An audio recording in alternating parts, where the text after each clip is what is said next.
احباب گرامی،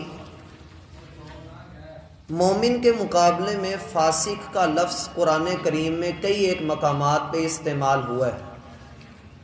ہم نے پیچھے یہ بات پڑھی ہے کہ وہ لوگ جو اللہ رب العالمین کی فرما برداری کریں گے وہ تو جنت کے اندر داخل کیے جائیں گے اپنے ان اعمال کی بنا پر جو وہ دنیا میں کام کرتے رہے۔ اور کسی بندے کو یہ بات معلوم نہیں ہے کہ آنکھوں کی ٹھنڈک اللہ نے کس طرح کی بنا کر رکھی۔ وہ جب بندہ دیکھے گا، اسے حاصل کرے گا، تب ہی وہ اپنے رب کو یہ کہہ سکے گا کہ اے اللہ، تو نے ہمارے لیے جو تیار کر کے رکھے ہے اس کی مثال دنیا میں کہیں پر بھی نہیں ملتی۔ صحیح بخاری میں ایک حدیث آتی ہے، رسول اللہ صلی اللہ علیہ وسلم فرماتے ہیں کہ قیامت کے دن ایک شخص کو لایا جائے گا، یہ وہ شخص ہوگا جس نے دنیا میں کبھی دکھ نام کی چیز نہیں دیکھی، یہ خوش و خرم زندگی بسر کر کے رہا ہوگا۔ اللہ اپنے فرشتوں کو حکم دیں گے کہ اسے جہنم میں سے ایک غوطہ لگواؤ۔ اسے غوطہ لگوایا جائے گا، اللہ اسے اپنے سامنے کھڑا کریں گے اور پوچھیں گے ہاں بتاؤ دنیا کی زندگی کیسی گزری؟ کہے گا اللہ میں نے کبھی سکھ دیکھا ہی نہیں، مجھے کبھی سکھ نظر ہی نہیں آیا، میں تو بڑی مصیبتوں میں رہا ہوں۔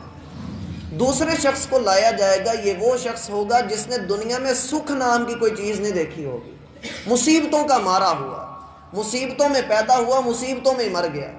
اللہ فرمائیں گے فرشتوں اسے جنت کا ایک چکر لگواؤ۔ اسے جنت کا ایک چکر لگوایا جائے گا، اسے اللہ پوچھیں گے ہاں بھائی بتاؤ تمہاری دنیا کی زندگی کیسی گزری؟ کہے گا اللہ دنیا میں کبھی کوئی دکھ دیکھا ہی نہیں، کوئی پریشانی میرے اوپر آئی ہی نہیں۔ بتانے کا مقصد یہ ہے کہ جنت کو دیکھنے کے بعد کوئی بھی نفس یہ تمنا اور خواہش کیے بغیر نہیں رہ سکتا کہ اے اللہ تو دنیا میں چاہے مجھے تباہ و برباد ہی کیوں نہ ہو جاؤں، میں کینچیوں سے کیوں نہ مجھے کاٹ دیا جائے، میں تیری جنت کے اندر داخل ہونا چاہتا ہوں۔ مالا عین رأت، اللہ نے کیسی وہ کمال چیز بنا کر رکھی ہے کہ کسی آنکھ نے ان کو دیکھا ہی نہیں ہے۔ ولا اذن سمعت، لوگوں نے بڑے بڑے تصورات، تخیلات بنانے کی کوشش کی، بڑی بڑی وجدان کی وادیوں میں جا کر انہوں نے گیان کیا، عشق کے گھوڑے دوڑائے، لیکن جو جنت ہے جو دیکھی نہیں ہے اللہ کی قسم، اس کا کوئی نقشہ نہیں بنا سکے، نہ اسے بیان کر سکے۔ اللہ نے بنائی ہی وہ ایسے ہے، تو کیا اس کے بعد جو اللہ رب العالمین نے بنائی ہے اس کے متعلق ہمیں خبر دے دی ہے، کیا اس کے بعد یہ ممکن ہے کہ جب اللہ نے ہمیں امتحان کے طور پہ دنیا میں بھیج دیا ہو، اللہ سے بندہ یہ امید لگا کر گناہ کرے کہ اللہ نے معاف کر ہی دینا ہے؟ یہ اس کے عدل کے خلاف ہے۔ چور چوری کرتا رہے، ڈاکو ڈاکہ ڈالتا رہے، زانی زنا کرتا رہے، شرابی شراب نوشی کرتا رہے، حرام کاری کرنے والا حرام کا ارتکاب کرتا رہے، اور یہ سوچے کہ اللہ غفور الرحیم ہے؟ اللہ فرماتے ہیں ام حسب الذین اجترحوا السیئات، ان لوگوں نے یہ سمجھ لیا ہے، حرام کام کرنے والوں نے یہ خیال دل میں بٹھا لیے ہے کہ ان نجعلہم کالذین آمنوا وعملوا الصالحات، ہم ان کو ایمان والوں کے ساتھ کھڑا کریں گے۔ ساء ما یحکمون، کتنا برا حکم لگاتے ہو، کتنی بری بات کہتے ہو۔ اور وہی بات یہاں پر ہے، افمن کان مؤمنا کمن کان فاسقا، کیا ایک مومن اور ایک فاسق ایک پلڑے میں ہم رکھ دیں گے؟ لا یستوون، یہ کبھی برابر ہو ہی نہیں سکتے۔ جیسے آگ اور پانی برابر نہیں ہو سکتے، زمین اور آسمان برابر نہیں ہو سکتے، تاریخ کے دو باب اکٹھے نہیں ہو سکتے، دریا کے دو کنارے نہیں مل سکتے، اسی طرح سے مومن اور فاسق اکٹھے نہیں ہو سکتے۔ اور فاسق یہاں پر کافر کے معنوں میں ہے، اور فاسق کا لغوی طور پہ معنی ہوتا ہے پھٹ کر نکل جانا، دین سے باہر نکل جانا۔ اللہ رب العالمین کے دین کو دیکھا، سمجھا، آنکھیں دی ہیں، کان دیے ہیں، عقل دی ہے، اس کے بعد بھی نہ سمجھا تو گویا کہ یہ دین سے چھلانگ لگا کے باہر نکل گیا ہے۔ لا یستوون، یہ کبھی بھی مومن کے برابر کھڑا نہیں ہوگا۔ اور کیا ہوگا؟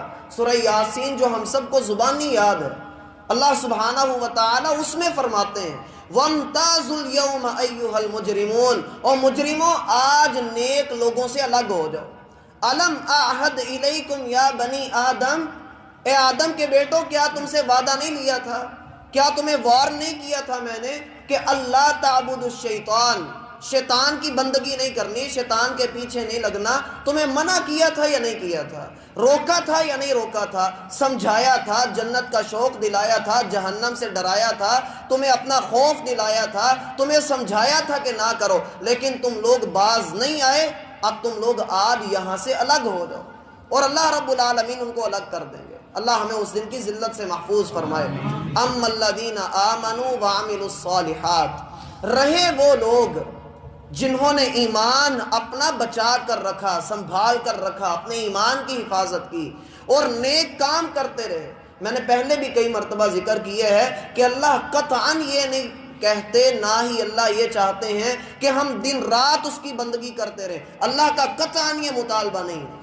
اللہ کا مطالبہ یہ ہے کہ آپ اس کی بندگی کریں، اس انداز میں کریں کہ ہمہ وقت اللہ کی موجودگی آپ کے دل میں رہے، آپ کو احساس ہوتا رہے کہ اللہ موجود ہے، میرے ایک ایک عمل کو اللہ دیکھ رہا ہے۔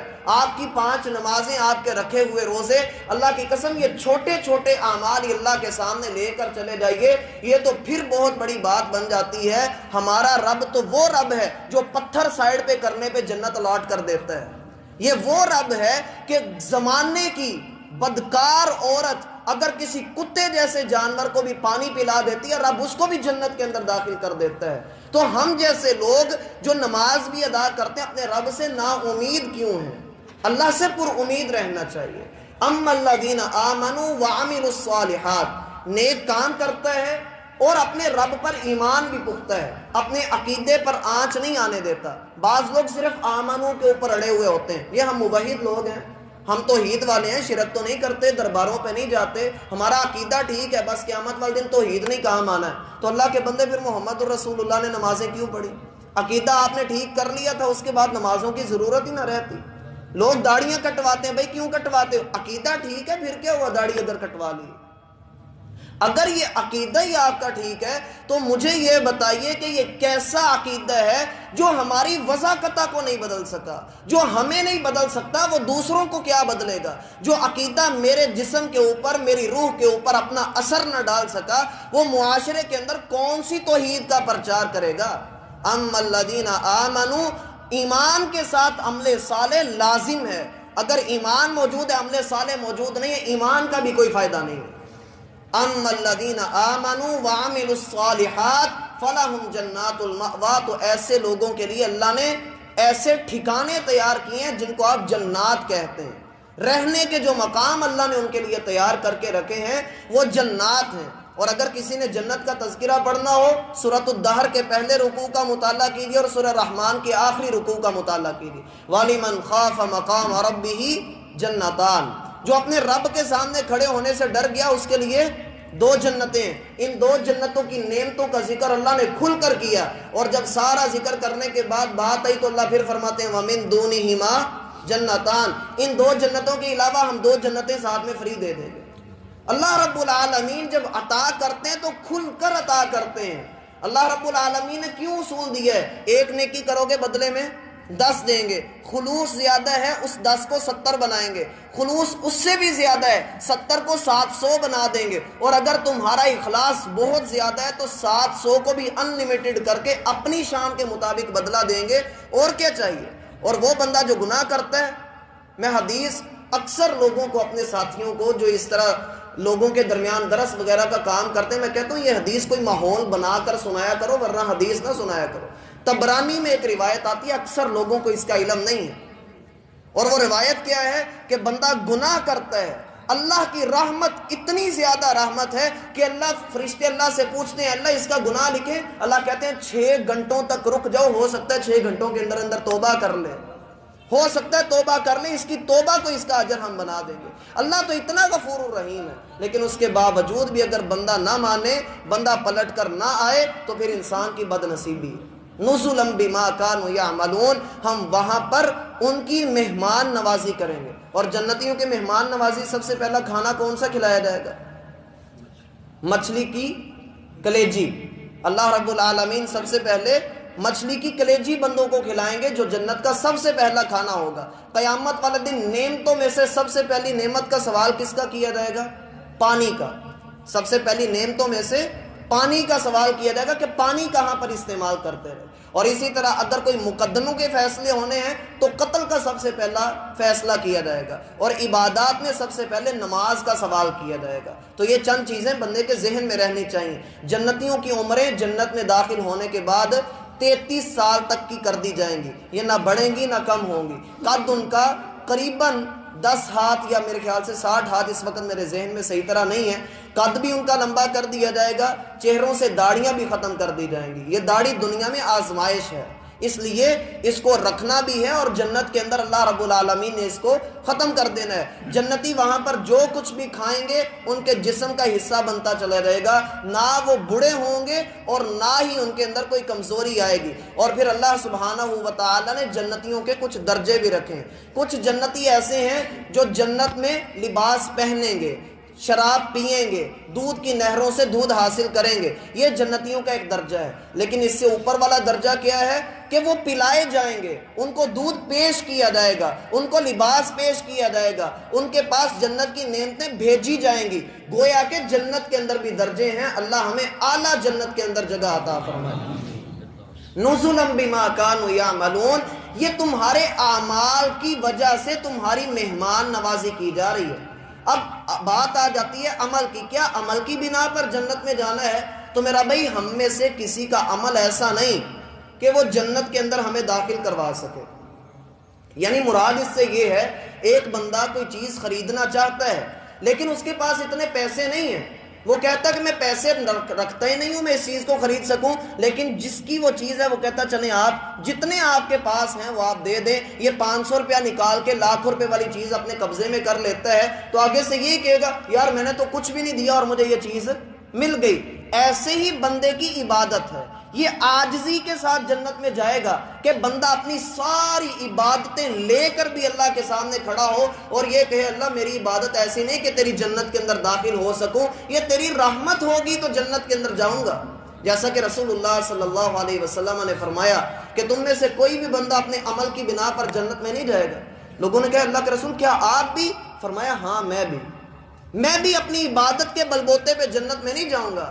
الا ان یتغمدنی اللہ, الا یہ کہ اللہ کی رحمت مجھے ڈھانپ لے تو میں بھی اللہ کی رحمت سے ہی جنت میں داخل کیا جاؤں گا. یہ اللہ کی مہمان نوازی ہے, یہ تو مہمان نوازی ہے, تو اس کے بعد کی نعمتوں کا کیا حال ہوگا ہم اس کے تصور بھی نہیں کر سکتے. اللہ ہمیں وہ نصیب فرمائے. لیکن اس کے برعکس وہ لوگ جنہوں نے گناہ کیے, جنہوں نے اللہ رب العالمین کی بغاوت کر دی, نافرمانیاں اور سرکشیاں کی, اللہ فرماتے ہیں فمأواہم النار, ان سب کا ایک ہی ٹھکانہ ہے, ان سب کا ایک ہی ٹھکانہ, اور ہم نے وہ آگ بنا کر رکھی ہے. جب بھی وہاں سے باہر نکلنے کی کوشش کریں گے, باہر نکلنے کے لیے آئیں گے تو واپس اس میں لوٹا دیے جائیں گے. باہر نکلنے کی کیفیت کیا ہوگی؟ کیا وہ چل کر اوپر کی طرف آئیں گے اور باہر نکلنے کی کوشش کریں گے؟ بعض لوگوں کو اس کا مطلب معلوم نہیں ہو سکا.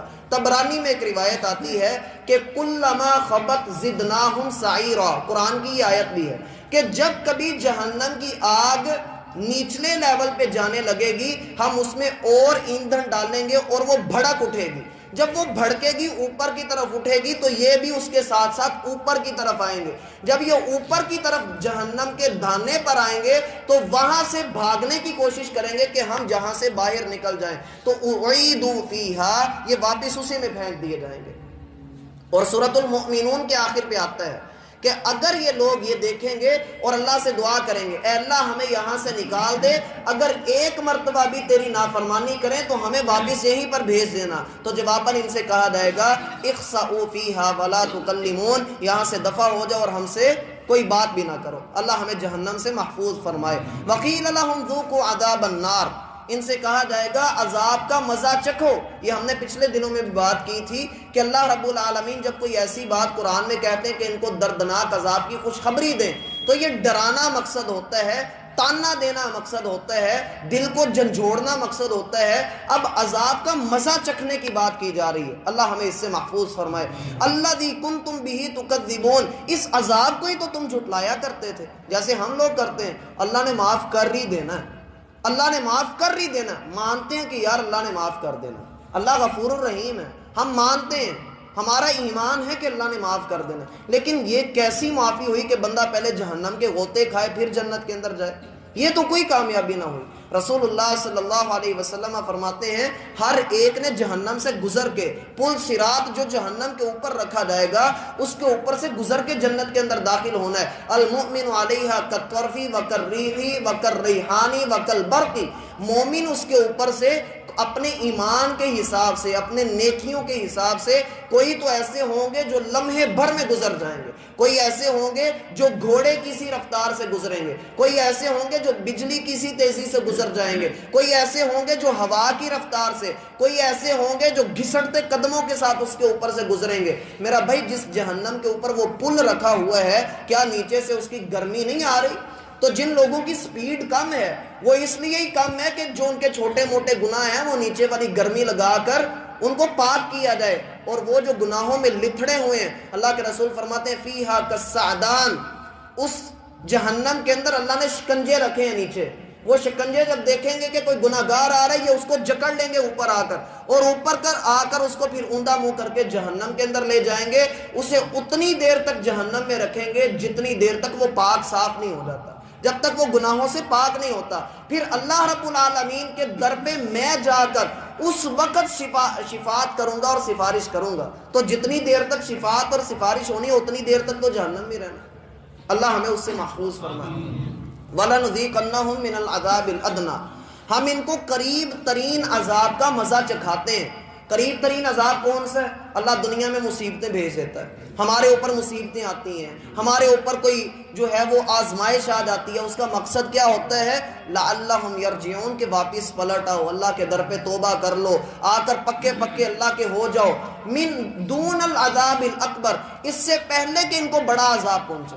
بڑا عذاب کیا ہے؟ قبر کے اندر رکھ دیا پھر عذاب شروع ہے، پھر وہ نہ ختم ہونے والا عذاب شروع ہو جاتا ہے۔ تو اس لیے اللہ فرماتے ہیں کہ دنیا کی جو مصیبتیں انہی کو سمجھ لو کہ یہ چھوٹے موٹے عذاب، اللہ فرماتے ہیں ہم ہر سال تمہیں 1 یا 2 مرتبہ آزمائش میں گزارتے ہیں۔ وَهُمْ لَا يَذَّكَّرُونَ، تمہیں نصیحت نہیں آتی، کوئی سوچ نہیں آتی کہ میرا کیا بن گیا؟ وگرنہ ہم لوگوں کا کیا ہوتا ہے؟ ایکسیڈنٹ ہو گیا، نظر کا صدقہ اتار دو، نظر کسی نے لگا دی ہے، کالی بلی راستہ کاٹ گئی، یہ ہو گیا وہ ہو گیا، اپنی اصلاح نہیں کرتے، ہم نظر کے صدقے اتارنا شروع کر دیتے ہیں۔ اللہ کے بندوں اپنی اصلاح بھی تو کرو۔ اس لیے اللہ فرماتے ہیں وَمَنْ أَظْلَمُ مِمَّنْ ذُكِّرَ بِآيَاتِ رَبِّهِ، اس شخص سے بڑھ کر ظالم کون ہو سکتا ہے جس کو اللہ کی آیات بتائی جائیں ثُمَّ أَعْرَضَ عَنْهَا، جانتے بوجھتے بھی ان سے منہ موڑ لیتا ہے، عمل ہی نہیں کرتا، تو یہ پکا مجرم ہے، ہم اس سے انتقام لیں گے۔ یہ نہیں کہا کہ ہم اس کو سزا دیں گے، انتقام لیں گے۔ اے اللہ اس نے تیرا کیا بگاڑا جو تو اس سے انتقام لے گا؟ میں نے اس کے اوپر ساری اس کی ضروریات کو پورا کیا، ہر اس کی تمنا کے اوپر اس کو کن کہہ کر سارا کچھ عطا کر دیا، اب یہ ہماری نہیں مانتا، ہمارا رزق بھی استعمال کرتا ہے، مجرم نہیں تو اور کیا ہے؟ ہم اس سے انتقام لیں گے، اور اللہ کا انتقام ان بطش ربک لشدید، اللہ رب العالمین کی پکڑ بڑی سخت ہے۔ اللہ ہمیں سمجھنے کی توفیق عطا فرمائے۔